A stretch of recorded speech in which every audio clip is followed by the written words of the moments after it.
আসসালামু আলাইকুম, আমি Sharif Hossain, technical by YouTube চ্যানেলের পক্ষ থেকে আপনাদেরকে স্বাগতম। তো আজকে আমি আপনাদেরকে দেখাবো বিজনেস কার্ড এর টেমপ্লেট, অর্থাৎ বিজনেস কার্ডের যে সাইজটা নিতে হয়, সেটা কত সাইজ নিতে হয় সেটা আমি আপনাদেরকে দেখাবো। এটা হচ্ছে অ্যাডোবি ইলাস্ট্রেটরের মাধ্যমে আমি আপনাদেরকে দেখাবো, অ্যাডোবি ইলাস্ট্রেটর। আর এটা হচ্ছে 2021 সালের একটা ভার্সন।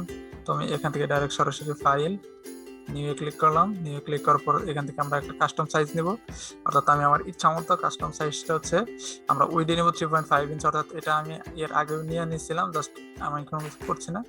3.5 অর্থাৎ উইডে উইডে থাকবে 3.5 ইঞ্চি, আর হাইটে থাকবে 2 ইঞ্চি। এটা ইঞ্চিতে প্রকাশ করে 2 ইঞ্চি। তারপরে ওরিয়েন্টেশনে থাকবে হচ্ছে ল্যান্ডস্কেপ, এখানে আর্টবোর্ড 1 সিলেক্ট করে দিচ্ছি।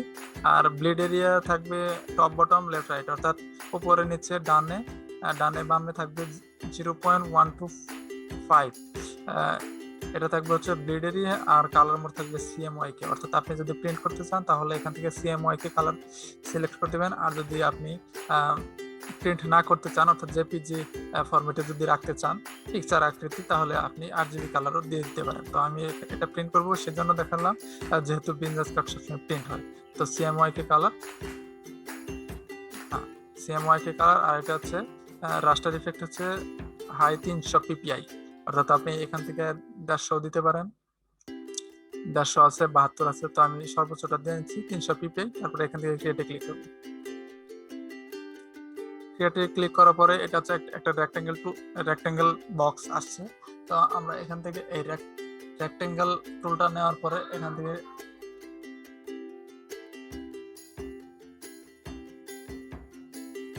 নিয়ে নিলাম। ওকে, এখান থেকে আমরা এই এটা নান করে দেব, ফিল কালারটা নান করে দেব, স্টক কালারটা এখান থেকে নান করে দেব। নান করে দেওয়ার পরে আমরা একটা কাজ করবো, সেটা হচ্ছে আমরা এখানে বাইরে ক্লিক করলাম। বাইরে ক্লিক করার পরে যে কাজটা সেটা হচ্ছে এখান থেকে আমরা রুলার অ্যান্ড গ্রিড, এখান থেকে আমরা জাস্ট এটা রুলার আসলো আর এটা গ্রিড আসলো, আমরা এখান থেকে রুলার আর গ্রিডটা সিলেক্ট করে দিতে পারবো। তারপরে কাজটা হচ্ছে আমি এখান থেকে একটা মাপ নিয়ে নিলাম,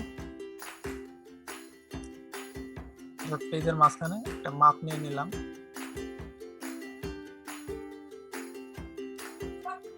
ওকে, এটা একটা মাপ হয়ে গেল, অর্থাৎ আমার ডিজাইন করার ক্ষেত্রে আমি এখন বুঝতে পারবো যে আমার ডিজাইনটা বাম দিকে কতটুকু চলে গেল, ডান দিকে কতটুকু চলে গেল, নিচের দিকে কতটুকু চলে গেল এবং উপরের দিকে কতটুকু চলে গেল। জাস্ট একটা মাপ নেওয়ার জন্য আমি এটা রোলারটা নিয়ে নিলাম। এখন এটা একটা বিজনেস কার্ড টেমপ্লেট হয়ে গেছে, আমি এটাকে সেভ করে দিব টেমপ্লেট হিসাবে। এখান থেকে আমি সেভ করব save as. Business card template আমি আরো একটা বানিয়েছি, এটা হচ্ছে বিজনেস কার্ড টেমপ্লেট।